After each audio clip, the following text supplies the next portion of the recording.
Bom dia, meus irmãos, graças e paz, a paz do Senhor Jesus.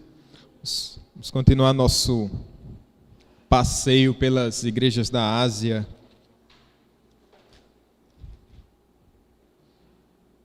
Você lembra que tem uma questão logística aqui nessa sequência das cartas? E o autor João, que está em Pátimos, ele escreve, e pensando certamente na sequência logística das cidades, até fazer todo o percurso, né? Se a gente fizesse esse percurso aqui, a gente começou por onde? Vamos lá. Qual a primeira igreja? Lembra? Éfeso. Depois a gente foi para Esmirna, não foi? Depois, Pérgamo, Tiatira, e hoje nossa parada é em Sardes, tá bom? Vamos falar sobre essa igreja de Sardes. Onde está esse texto? Capítulo 3 de Apocalipse.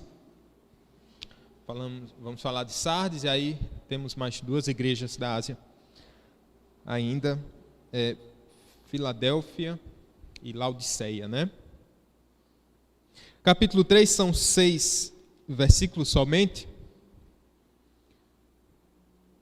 Amém, meus irmãos? Você que está em casa, você possa estar acompanhando também com toda a atenção. Diz assim, a palavra do Senhor. Ao anjo da igreja em Sardes escreve: estas coisas diz aquele que tem os 7 Espíritos de Deus e as 7 estrelas. Eu conheço as tuas obras, que tens nome de que vives e estás morto.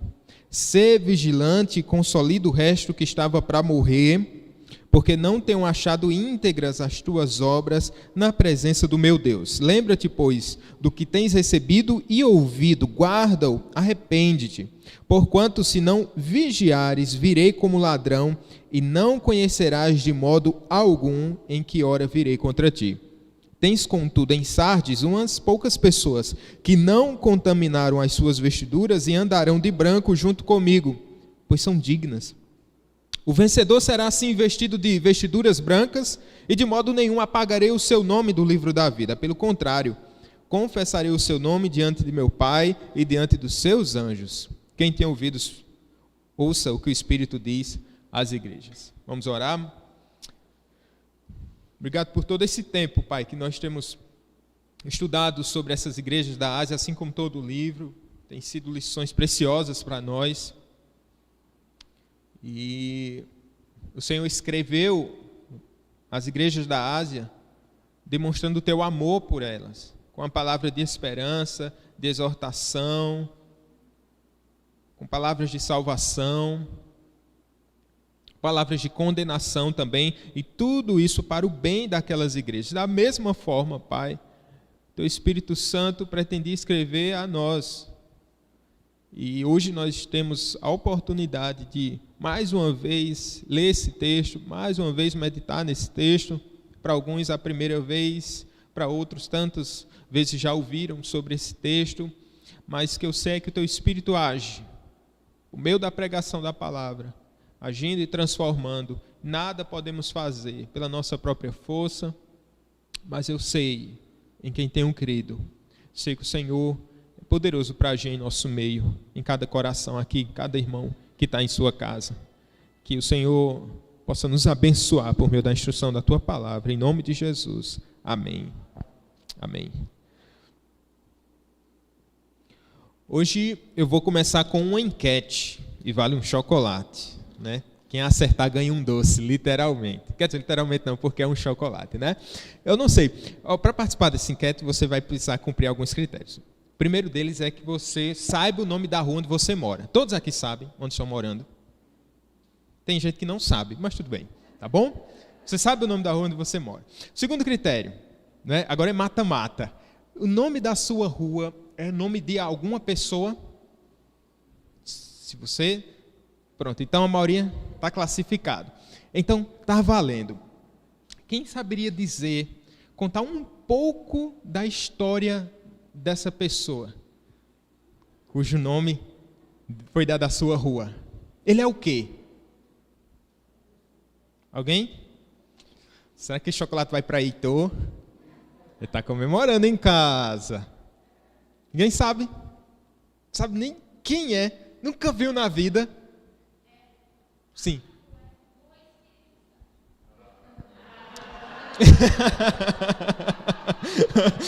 Deixa eu ver os critérios aqui, né? Você sabe dizer que é o Espírito Santo, Evelyn? Vai ser uma confissão de fé. Bem, para que o chocolate volte para casa, Evelyn é a ganhadora desse chocolate que você vai pegar no final desse... Eu vou dispensar de maiores explicações, porque afinal de contas você já confessou sua fé. Mas para os demais e para mim, eu fui pesquisar o nome da minha rua, eu moro na rua Tenente Adelino Barbosa de Melo. Eu tentei ver quem é esse camarada. Eu não descobri. E fui para a internet e fiquei pensando, eu vou perguntar a algum vizinho mais antigo aqui. Não ia dar certo. Acho que eles também não iam saber. Mas tem gente que lida com esse tipo de coisa. Uma vez eu vi um livro que tratava justamente alguém que fez um levantamento, catalogou o nome das ruas e colocou lá os significados, quem era, tal, mas eu não achei esse livro, eu também não ia ter tanto interesse assim, só para uma introdução de um estudo bíblico. Mas, meus irmãos, é interessante, porque quando a gente vê nomes de ruas assim, nome de pessoas que foram dados às ruas, a gente tem pelo menos duas certezas. Primeiro, se trata de alguém importante, não é? Ora, esse alguém é importante, porque o nome dele foi dado a uma rua. Essa é a primeira certeza. E a segunda é quase certeza que a gente tem, é que essa pessoa não está viva. Geralmente não é assim? Né? Nelson Gonçalves ele dizia, né? Se alguém quer fazer uma homenagem, faça enquanto eu estiver vivo. Mas, via de regra, o nome das ruas de pessoas que já morreram e alguém se interessou e aí esse nome foi dado pela sua relevância, pelo seu papel, pela sua posição, pelo seu histórico. Isso dificulta para a gente, nós não sabemos. Lá em Recife, lá perto do Seminário Presbiteriano do Norte, André vai saber um dia e vai constatar em loco o que eu estou dizendo aqui, se Deus quiser. Talvez o pastor se lembre que as ruas são um bairro mais antigo, né, da Madalena, e pelo menos nas ruas próximas lá do seminário, tem lá uma plaquinha não somente com o nome da rua, mas com um breve histórico de quem é aquela pessoa, da sua história, do que ele fez, etc. E disse, opa, eu já sei em que terreno eu estou pisando aqui, quem é essa pessoa? Mas geralmente nós não sabemos. Sabe, a gente começa a pensar, essa pessoa certamente foi uma pessoa importante e muito provavelmente ela está morta. Sabia que a igreja de Sardes, ela era uma igreja que valorizava muito o seu nome. A gente vai encontrar essa expressão, esse termo, pelo menos 4 vezes aqui nessa carta, nesses 6 versículos. E era uma igreja que se gabava do seu passado, porque ela já tinha sido relevante, porque ela já tinha sido frutífera, mas ainda se valia disso. No entanto, essa igreja, ela recebe da parte de Deus, não uma ideia do seu estado, mas recebe um atestado de óbito dela, do Senhor, dizendo assim, você tem nome de quem vive, mas você está morto. Você está morto. Então, é olhando para esse texto que nós vamos pensar, mais ou menos nesse resumo. Aqueles que têm nome, mas não têm vida, estão mortos. Mas aqueles que honram o nome de Cristo estão vivos para sempre. Aqueles que têm nome, mas não têm vida, eles estão mortos. Mas aqueles que honram o nome de Cristo, eles estão vivos para sempre. Vamos olhar esse texto? Eu queria ver essa primeira parte com vocês. Os que têm nome, mas não têm vida, eles estão mortos. No verso 1 ele vai dizer ao anjo da igreja em Sardes, e assim as introduções elas são semelhantes, e depois ele vai dizer que essas coisas diz aquele que tem os 7 Espíritos de Deus e as 7 estrelas. Daqui a pouco a gente vai voltar para esse termo, mas eu queria me deter com você nessa parte B do verso 1, para começar nosso primeiro ponto, que diz assim, eu conheço as tuas obras. Quem está falando aqui? Senhor Jesus. Eu conheço as tuas obras. E o que ele vai dizer? Não uma constatação, mas um atestado. Você tem nome de que vive. Que tens nome de que vives e estás morto. Como falei para vocês, essa igreja ela tinha muito orgulho do seu passado. E, de certa forma, a história da igreja ela vai ter um fundo histórico maior dentro da história da própria cidade. A cidade de Sardes tinha sido uma cidade muito relevante, muito importante na história. Só que essa história já tinha ficado no passado, há séculos atrás. No entanto, essa cidade, como um todo, ela havia declinado e ela tinha... como outras igrejas, como outras cidades também que nós vimos aqui, ela tinha um sério problema de idolatria, de paganismo, e era uma cidade distante de Deus. De certa forma, a igreja, ao invés de ser luz no mundo, sal na terra, ela acabou sucumbindo e agora estava imitando o mundo. Ao invés da igreja ter ao invés da cidade ter a igreja como modelo, estava tendo uma inversão aqui. Era a igreja que tinha a cidade como modelo. E a igreja que tem o mundo e a cultura como modelo, você sabe o que acontece com ela, não é? Deve ser o contrário. Então, esses irmãos, aqui João vai relatar, o Senhor Jesus vai dizer que conhece as obras deles. Que eles viviam dessa fama do passado, uma igreja que no passado tinha dado frutos, uma igreja que tinha começado bem, assim como tantas igrejas, assim como tantos crentes começam muito bem a sua caminhada, mas que com o passar do tempo, e aí a gente já pode pensar em Éfeso, o amor vai se esfriando. E você deve notar que quase todas as igrejas passam por esse problema, um problema de começar bem, mas terminar mal. Mas o Senhor, que é soberano sobre a igreja, é o pastor da igreja, ele vem exortar com o propósito dessa igreja se arrepender e voltar. Veja, a fama de Esmirna, se você lembra, era uma fama de pobreza e de miséria. No entanto, esse nome enganava muito, porque aquela igreja, ela trazia a toda hora a morte de Jesus em seu corpo, e apesar disso, ela se encontrava morta ou viva? Viva.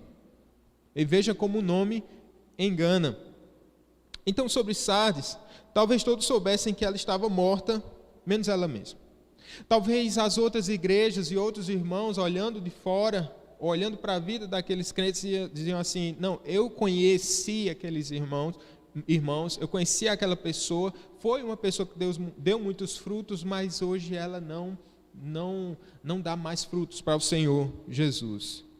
Ela não morreu, a gente vai notar, não foi algo que aconteceu do dia para a noite, mas ela foi morrendo, ela foi se desgastando, ela foi se afastando e ela foi se esfriando. E aqui o atestado de óbito. Sardes tinha o nome de quem vive, mas estava morta, mas só esqueceram de enterrá-la. Mas Jesus é aquele que vai avivar a sua obra naquela igreja. Veja como é interessante. Parece que nada demais está acontecendo ali. Não há nenhum incômodo aqui, a gente não vai ouvir a palavra de Satanás, por exemplo, como em outras igrejas. Que Satanás ficava rodeando, Satanás estava lançando crentes na prisão. Não, aqui a gente não vai ver uma ação efetiva do diabo. Satanás não estava buscando ninguém ali para jogar na prisão, como em Esmirna, aquela igreja pobre mais rica. Não havia nenhum Antipas, lembra? Nenhum mártir, como em Pérgamo. Tem um comentarista bíblico que ele diz assim: onde reina a morte pelo pecado, não há morte pelo martírio. Não é verdade? Onde reina a morte pelo pecado, não há morte pelo martírio. É verdade, sim. E essa igreja parece não haver nenhum sentimento nela. Não tem nada. Não tem choro, não tem tristeza, não tem alegria. Ela é totalmente apática. E por que isso acontece? Porque não há nenhum sentimento dessa igreja, porque não há nenhuma perseguição. Parece que tudo está numa calmaria, mas é uma calmaria do cemitério. E Jesus vai dizer porque as coisas andam tão calmas ali, porque tudo está tão parado. Porque essa igreja se encontra morta. As obras de Sardes são piores do que as das demais igrejas.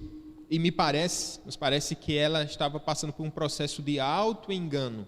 Aquele auto-engano que a mera religiosidade O mero ritual acaba por nos enganar muitas vezes. Ou aquela velha ação da igreja, era uma igreja muito ativa, talvez nessa igreja tivesse o PH, tivesse SAF, essa igreja tinha uma boa ação missionária, essa igreja tinha uma junta diaconal muito forte, essa igreja tinha um corpo pastoral também muito forte, essa igreja se expandia. Então, se você olhasse, humanamente falando, assim como a gente olha de maneira pragmática para qualquer instituição, a gente poderia dizer, não, essa é uma igreja que funciona, está dando tudo certo. Se olhasse para as finanças, e a igreja de Sardes fazia parte de uma cidade rica, certamente eles não tinham problemas no caixa.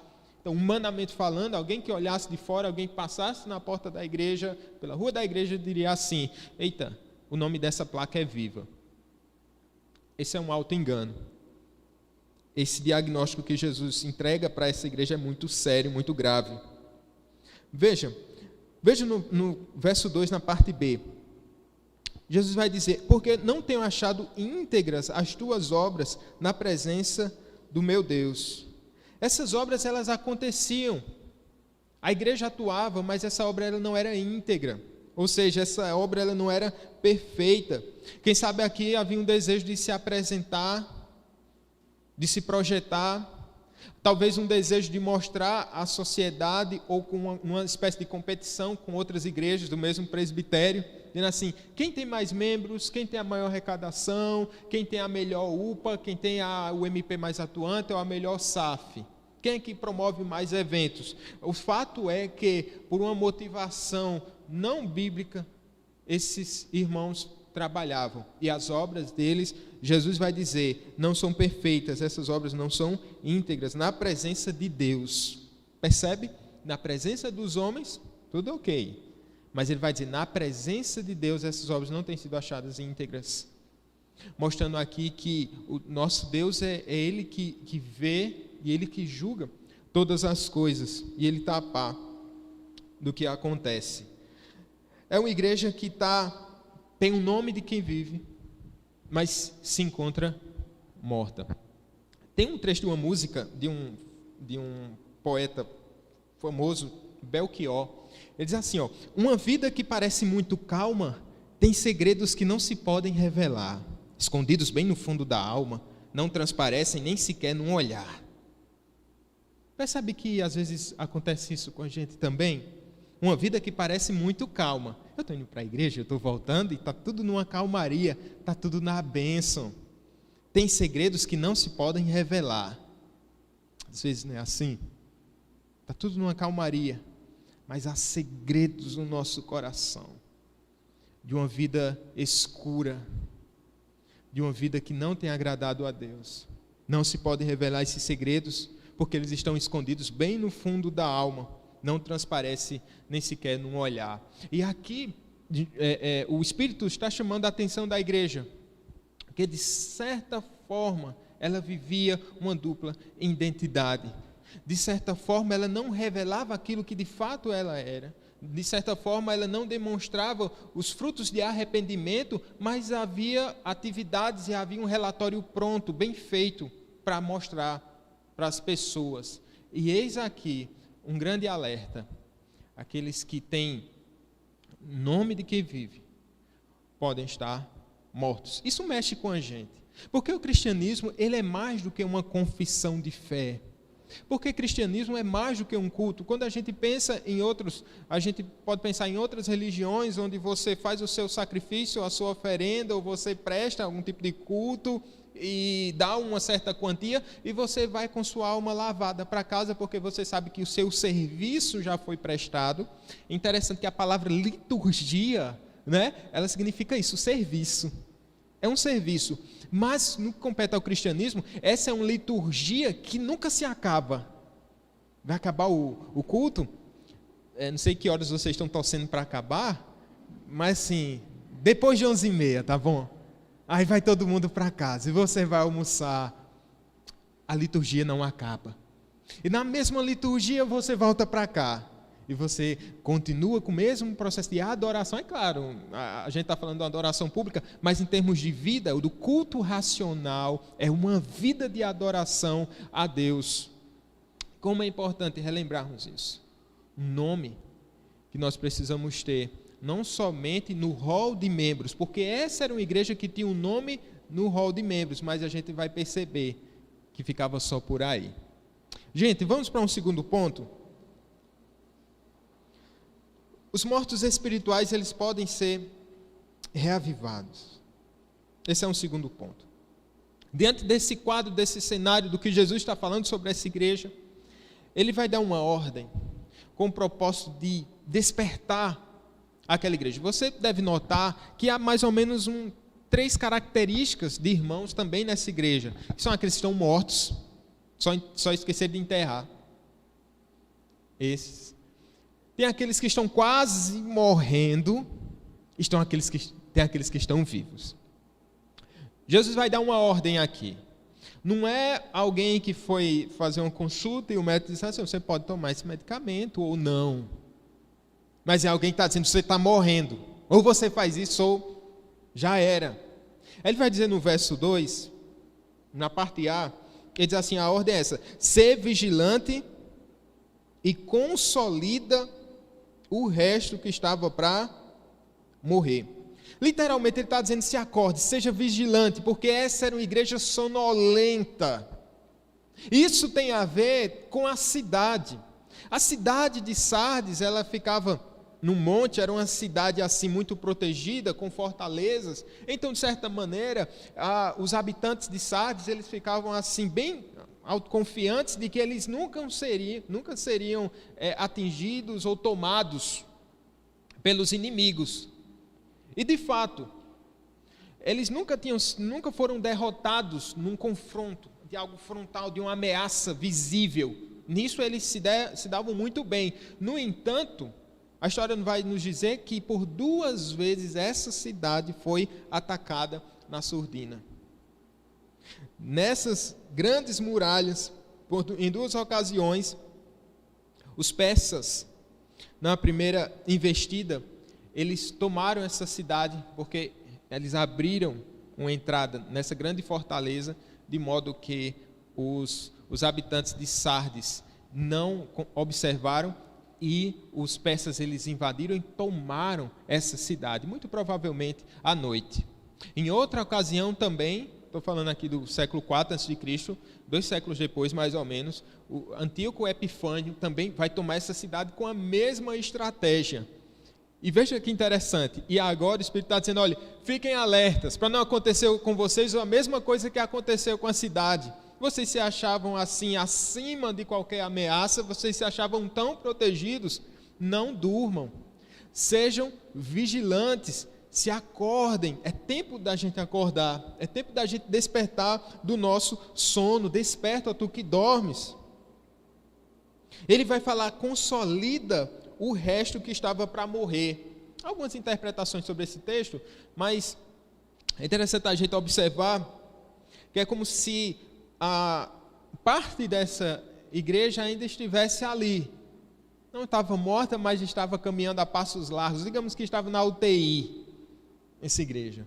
E ele vai dizer, consolida o resto que estava para morrer. Aquele que quer morrer. Então era uma disposição que a igreja tinha, caminhando para a morte. É como uma morte, quando os órgãos vão falecendo um por um, e é algo que vai tomando todo aquele corpo. Então, aqui o Espírito ele identifica que parte dessa igreja está morta, mas ele sabe que morte tem cheiro de morte, ele sabe que morte chama morte. E por isso ele diz, vocês precisam ser vigilantes e vocês precisam consolidar o resto que estava para morrer. Faça algo, porque a morte já está se espalhando. E qual a solução que ele vai aplicar aqui, para que essa igreja seja reavivada? A solução é voltar para a palavra. A solução que ele apresenta é voltar para o evangelho com arrependimento e fé. Olha o que diz o verso 3. Vamos ler juntos esse verso? Lembra-te, pois, do que tens recebido e ouvido, guarda-o e arrepende-te. Porquanto, se não vigiares, virei como ladrão, não conhecerás de modo algum em que hora virei contra ti. Se não vigiares, eu virei como um ladrão. E aí ele vai dizer, eu já expliquei isso, o que é que a gente faz quando recebe um anúncio de morte espiritual? A igreja ela vai ter que recorrer àquele que tem poder sobre a vida e a morte. É interessante, volta os seus olhos agora para o primeiro versículo, para a gente analisar quais são os atributos de Cristo apresentados nessa carta, porque eles são importantíssimos, e se você tem acompanhado nossas aulas, você começou a entender, creio eu, que tem muito a ver, esse título dado a Jesus na introdução da carta, tem a ver com a atuação, com a atual situação da igreja. De algum modo, esse atributo de Jesus, ele vai ser imprescindível para o quê? Para consertar aquela igreja, para consolar aquela igreja, para exortar aquela igreja. Veja bem, olha só, quem é Jesus? Se eu perguntar para vocês aí no verso 1, com os termos do versículo 1, qual resposta vocês me dariam? Quem é Jesus? Baseado no verso 1.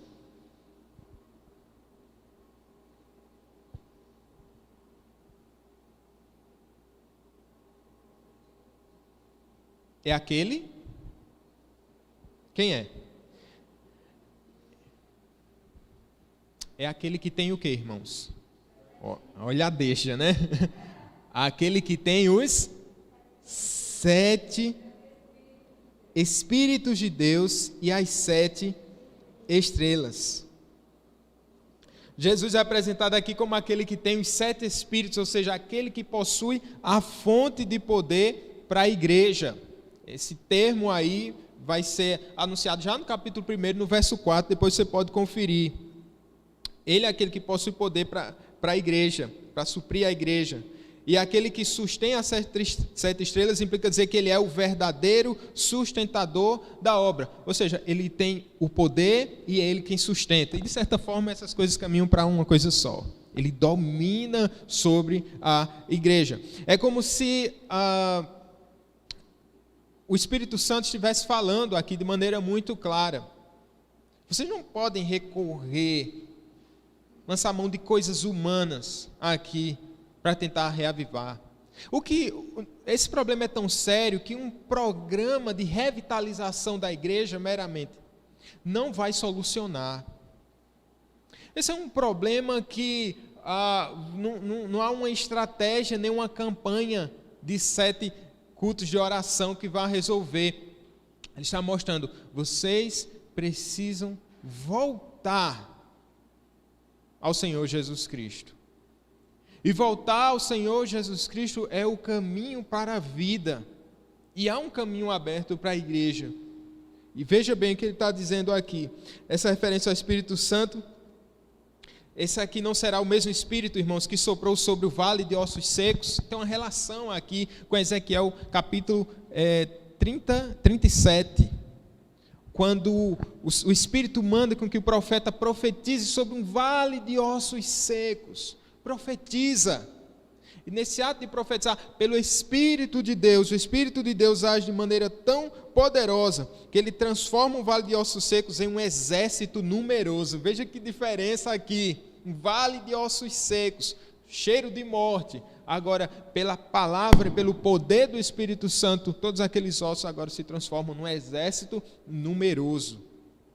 É isso, é essa imagem.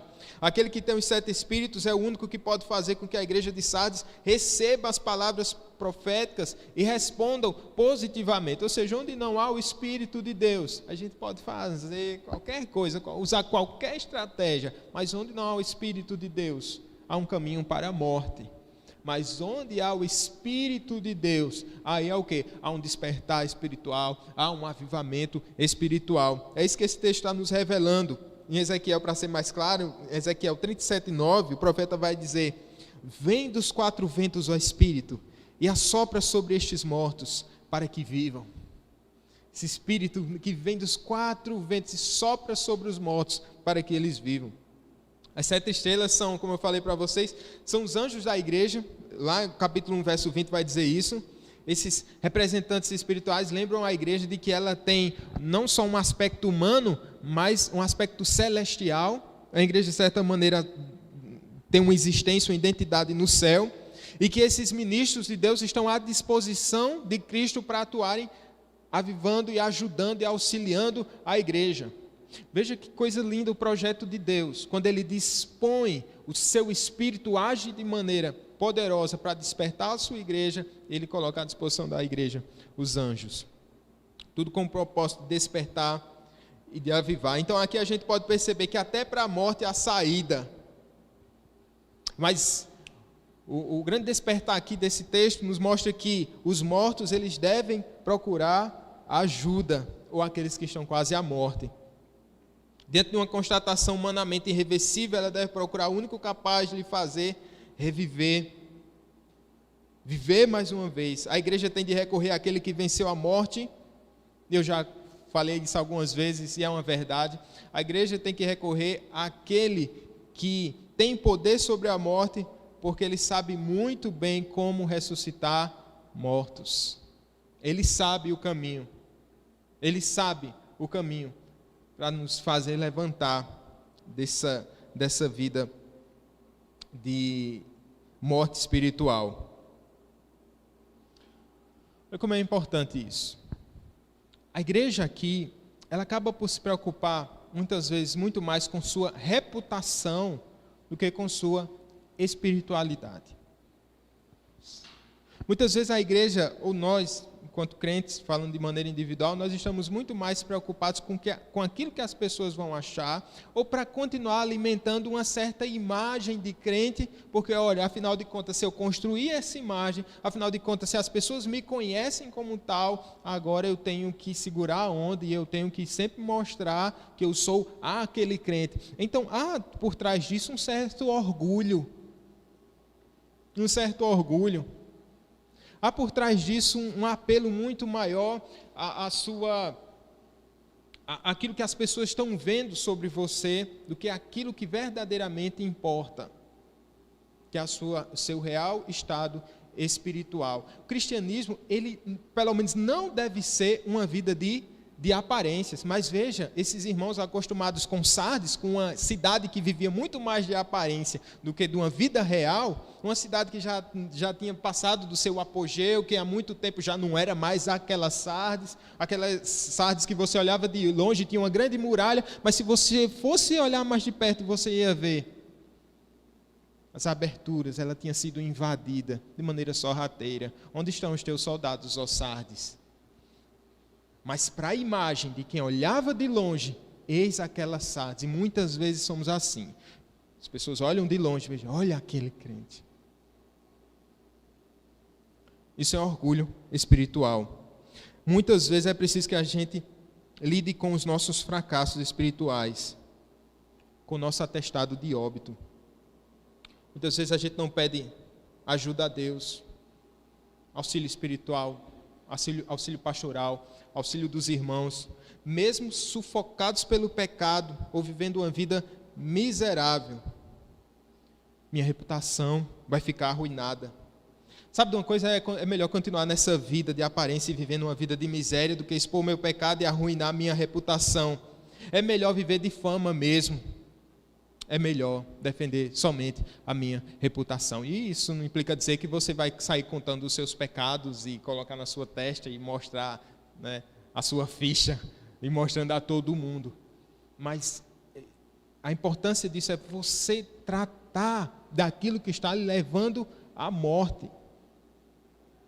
A questão com isso é você entender que é muito mais válido para Deus e muito mais importante um crente que confessa as suas fraquezas do que aquele que esconde as suas fraquezas em prol de uma reputação que não vai valer absolutamente nada. No máximo, a sua boa reputação pode colocar o seu nome numa placa de rua. No máximo. Mas o que é importante para Deus? Senão um coração contrito e quebrantado na presença do grande rei. Essa é a grande importância. Por outro lado, também não é tempo de entregar os pontos. Veja que esse texto está nos falando que não há nada perdido para o Espírito Santo. Nada. Mesmo aquele que está vivendo aqui nessa manhã, ou em casa, a vida mais miserável, não há nada perdido. Sabe que às vezes a gente entrega os pontos, eu cuidei tanto da minha muralha, mas veio miserável à noite e acabou invadindo a minha região. E eu cuidei tanto daqui e acabei tropeçando ali. E sabe que com o tempo o pecado ele pode levar a um nível de desgaste tão grande, se você não entender e não buscar o auxílio do Espírito Santo, que em algum momento você vai dizer: eu entrego os meus pontos, eu não vou mais lutar contra isso. Perdi. Esse texto nos mostra, o Evangelho nos mostra que não há batalha perdida para o Espírito Santo. Isso não é a melhor atitude. Há sempre um retorno, sempre há saída para um crente que está com seu coração contrito e quebrantado. Você duvida disso? Vai perguntar a Davi. Você duvida disso, não é? Perguntar a Pedro. Sabe? Há sempre uma saída, porque há o Espírito de Deus em nosso meio, meus irmãos. Está em nosso meio. E não somente em nosso meio, mas a promessa de Cristo se cumpriu, que Ele diz: Ele estará com vocês, e Ele morará em vocês. Ele faz morada em vocês. E essa garantia que nós temos, e a força que nós temos, vem do alto. Vamos passar para um terceiro ponto desse texto. Aquele que honra o nome de Cristo terá seu nome honrado por Ele. E é lindo isso. Olha o que diz o verso 4. E aí eu queria que você percebesse nessa estrutura. Dos 6 versículos, os primeiros 3 versículos é o Senhor Jesus identificando e exortando essa igreja, chamando ao arrependimento. Dos versículos 4 ao 6 é uma palavra para aqueles que têm honrado com o nome de Cristo. Diz assim, vamos ler juntos o verso 4 por enquanto, vamos lá?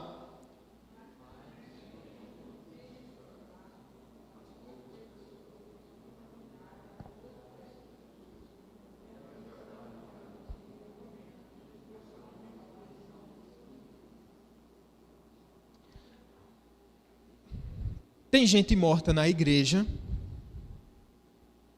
tem gente quase morrendo, mas tem gente viva na igreja. Se a gente pensar numa cidade, a gente vai pensar que tem cemitério nessa cidade, tem hospital nessa cidade, mas tem maternidade nessa cidade, há vida nessa cidade. Eis aqui ele falando, há umas poucas pessoas ainda aí, que estão honrando com o nome que carregam. Há umas poucas pessoas que têm, não apenas são chamadas pelo nome de Cristo, mas têm honrado o nome de Cristo com a sua vida. Umas poucas pessoas. E aqui, como em outras cartas, a gente vai perceber que há sempre um remanescente fiel. Não é a igreja tão desgraçada que a gente não encontra um crente, pelo menos. O bom seria que todos fossem crentes, não é? Eis aqui, a igreja de Sardes e aquele Cristo que tem olhos que tudo vê, conhece tudo, sabe? Tem gente viva aqui. O nome aqui, como uma questão de vida, e não somente como uma profissão de fé, é muito importante. Dentro de um recorte histórico, um dado momento, lá nos primeiros séculos da era cristã, a igreja era chamada de eclesia. Talvez você já tenha ouvido falar nesse termo, né? Eclesia, era a igreja que era chamada assim. No entanto, lá no primeiro século, haviam também outros nomes que a igreja era conhecida. Essa era a primeira designação. Os crentes mesmo escolheram esse termo nesse sentido. Mas não era o único nome que eles eram chamados. Os cristãos chamavam de eclesia, mas os não crentes chamavam a igreja de 2 termos, fiassos ou eranos. E esses termos eles eram interessantes porque, diferentemente de eclesia, tianos ou eranos, fiassos e eranos, era um tipo de comunidade religiosa que recebia a proteção da lei romana porque não ameaçava o império. Era só um grupo de fanáticos que se reuniam regularmente, mas sem nenhuma pretensão de levar a religião tão a sério, de honrar, de levar tão a sério as últimas consequências, o nome de Cristo. Era só mais um grupo que se reunia, mas não incomodava ninguém. Era um sal, mas que não tinha sabor. Era uma luz, mas que ficava debaixo de uma mesa. Ela não iluminava, ela não estava em cima na cidade. Ela não fazia diferença ali. Era uma religião, uma profissão, esse nome significava aqueles que olhavam para as práticas profanas e para o paganismo, mas não se incomodavam, pelo contrário, havia esse sincretismo religioso, aquele acordo, né? Para que a gente fique bem, para que a igreja fique aberta, para a gente não sofrer represália, vamos assim adequar a nossa liturgia, vamos dizer que o nosso serviço assim, não é só um serviço para Deus, é para Deus, veja bem, mas pode ser para o imperador também. Era mais ou menos essa a proposta. A igreja se negou, eles não aceitaram esses termos de fraternidade religiosa privada. Ao contrário, eles se enxergavam como a vanguarda de uma humanidade que um dia encheria toda a terra.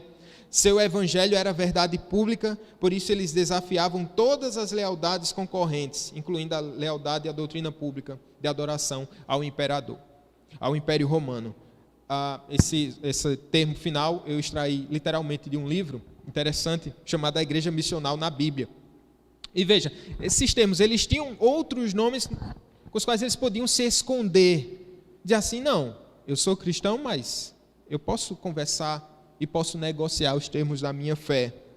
Eles não aceitaram esses termos. E a igreja de Sardes também não aceitou esses termos. De ter o quê? De ter uma profissão de fé apenas e meramente nominal, mas na vida prática do cristianismo ele ceder a algum tipo de negociação, negociata da fé. E como isso fica claro? Jesus vai dizer que eles não contaminaram as suas vestiduras. E essa é uma linguagem sacerdotal, porque os sacerdotes eles não deviam contaminar as suas vestes. Lembra-se de 1 Pedro? Quando 1 Pedro 2,9 vai dizer que os fiéis são o sacerdócio real, nação santa e o povo que? Exclusivo de Deus. Essa é a igreja verdadeira. E aqui esses fiéis, eles não contaminaram suas vestes. Parece que uma minoria optou por abraçar o sofrimento por causa do nome de Cristo, do que deixar suas vestes limpinhas e sair bem na foto, mas está sujo diante de Deus. Como é difícil permanecer fiel, né, meus irmãos? Quando a gente vê que a maioria está se desviando do caminho. Quando a maioria está negociando a nossa fé, a sua fé em Cristo Jesus. Veja, você talvez esteja passando por isso, talvez num ambiente acadêmico, de trabalho, ou até familiar, profissional, onde tem aquele pessoal que você sabe que é crente, ou pelo menos eles dizem que são crentes, mas de repente eles começam a negociar a sua fé de tal maneira que quando você defende os valores do Evangelho, você acaba ficando sozinho, porque na hora do vamos ver, eles acabam cedendo. E agora você é tão tentado a ir também ser chamado de fiascos ali, dizer não eclesia, não chamados para fora, mas vamos continuar todo mundo junto aqui, é tão bom esse calor da religião pagã. Vamos ficar por aqui. Veja, esses irmãos de Sardes, mesmo sendo uma minoria, eles não se curvaram e permaneceram fiéis diante do Senhor. Isso é mais importante. Mais adiante, se você olhar em Apocalipse 7, você pode olhar isso depois, João vê uma multidão, e é uma igreja glorificada. Em alguns domingos a gente vai ver esse texto com mais detalhes. E ali tem gente de todas as nações, tribo, povo, língua, e estava todo mundo em pé diante do trono e diante do Cordeiro, clamando em alta voz. Olha a cena, eles diziam assim: ao nosso Deus que se assenta no trono e ao Cordeiro pertence a salvação. A gente fala muito isso, né? Na nossa adoração aqui, no momento de cânticos, ao Cordeiro pertence a adoração, ao Senhor pertence a salvação. Mas olhe, o texto vai trazer um detalhe. Como era que esse povo estava no culto? Nesse estado da igreja glorificada. Vai dizer lá no texto, em 7:10, capítulo 7, verso 10, que eles estavam vestidos de branco. Eles são aqueles que vieram da grande tribulação e estavam diante de Deus com suas vestes brancas.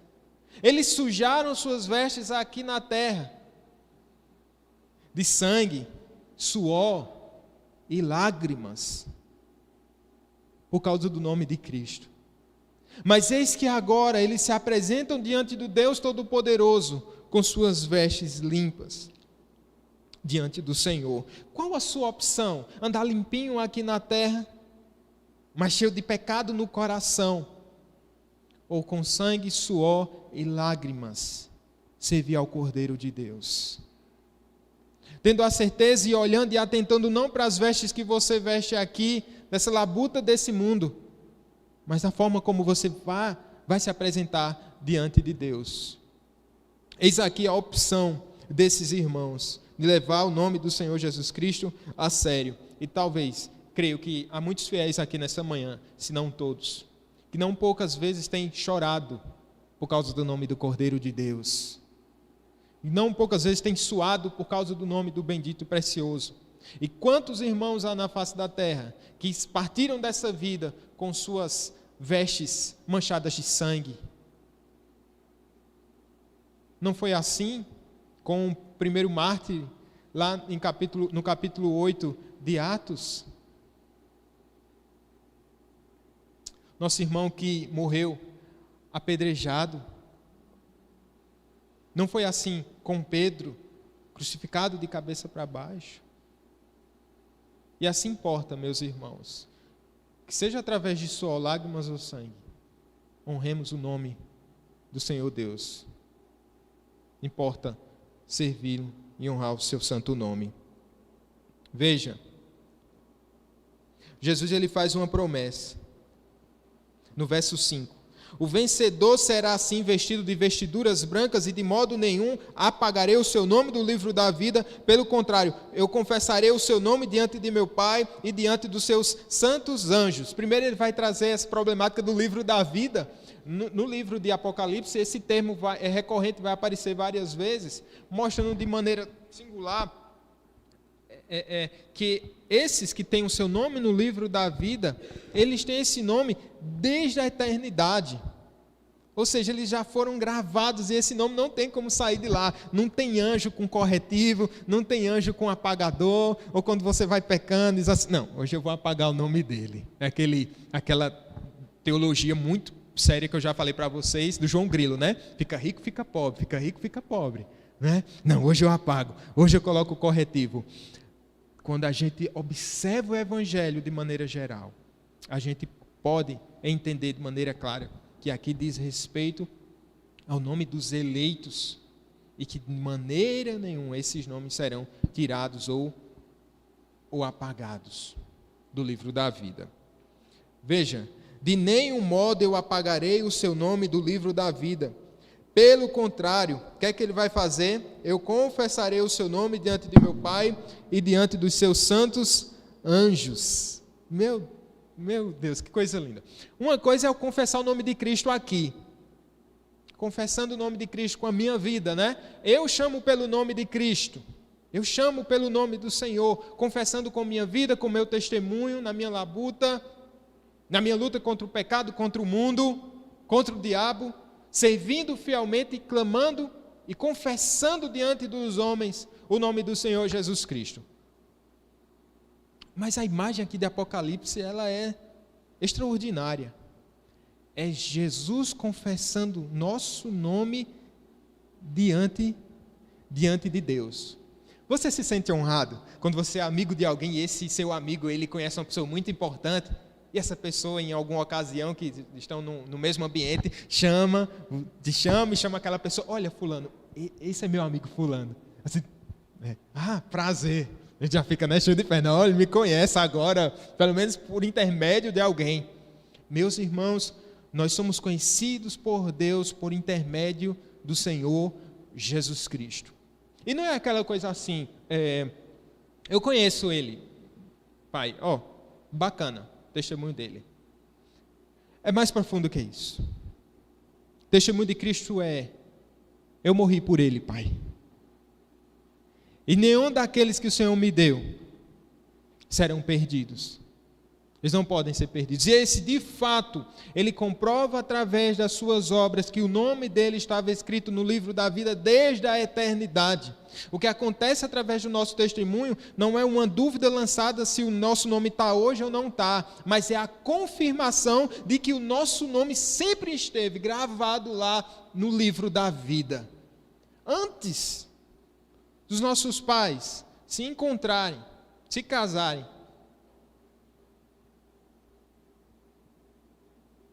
Deus já nos conhecia. E o nosso nome já estava registrado no livro da vida. Essa é a profundidade. A riqueza da graça de Deus. E ele vai dizer em Lucas 12:8: E digo-vos, que todo aquele que me confessar diante dos homens, também o Filho do Homem o confessará diante dos anjos de Deus.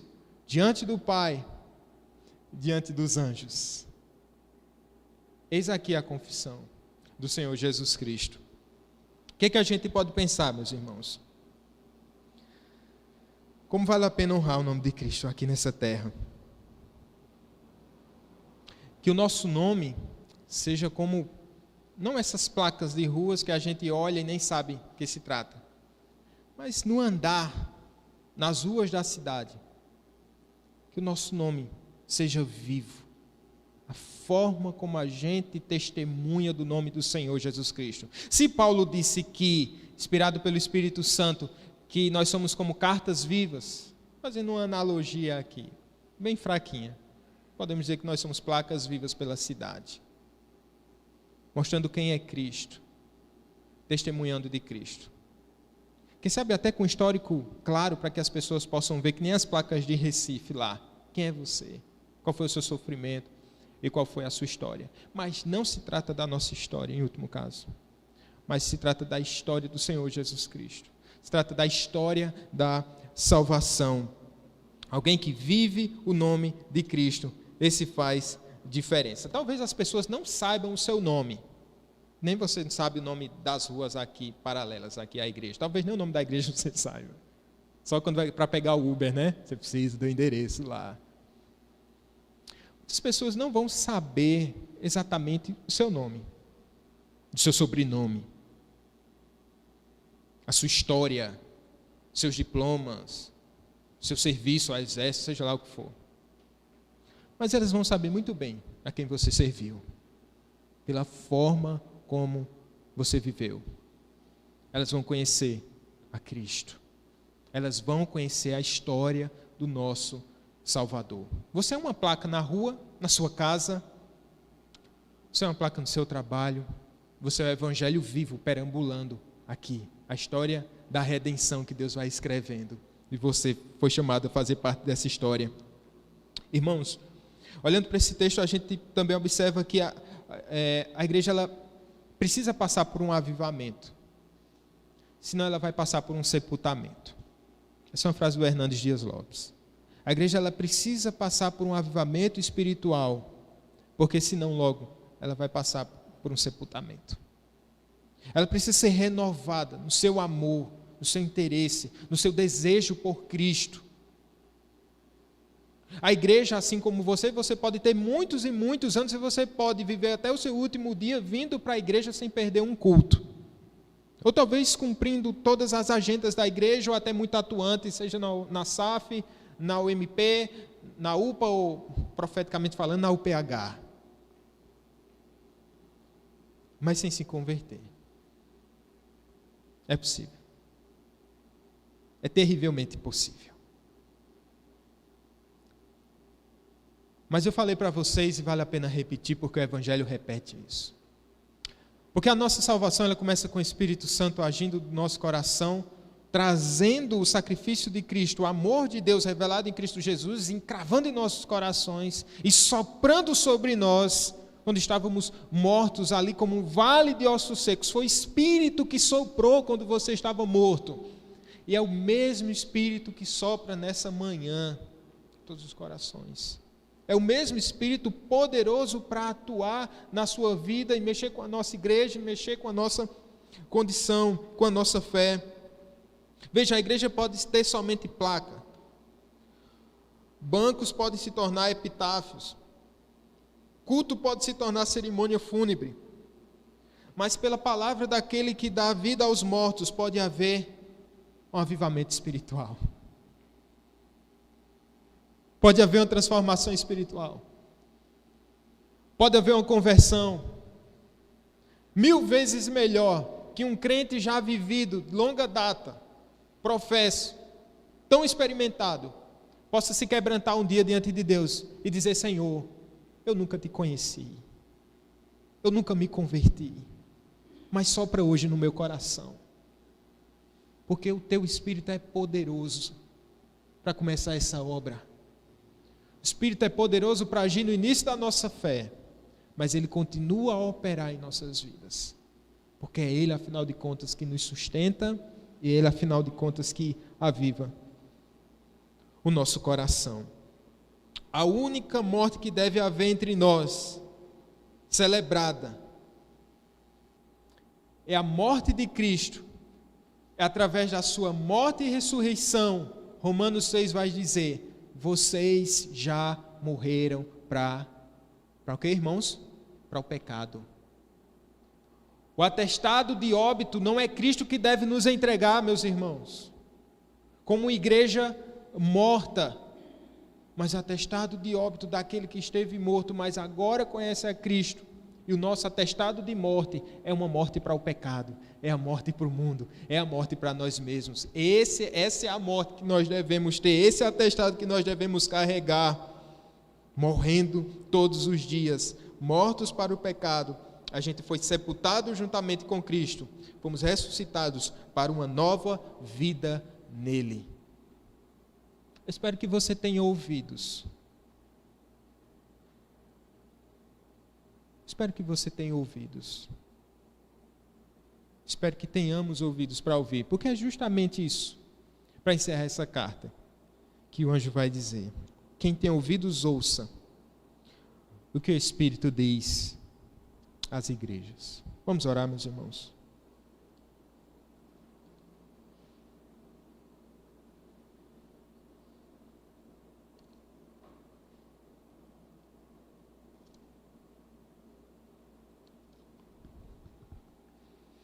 Soraya, eu queria dar um tempo para que você pudesse pensar nesses poucos minutos. Expomos a igreja de Sardes. Pensar na sua vida.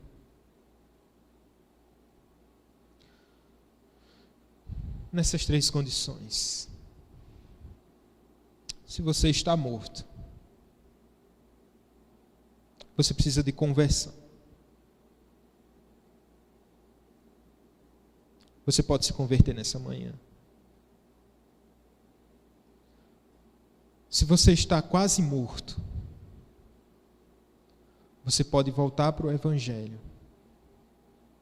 E você tem um Espírito Santo poderoso agindo. E se você está vivo, suas vestes estão brancas, você precisa perseverar. Com sangue, suor e lágrimas, servindo ao Cordeiro que se entregou por nós.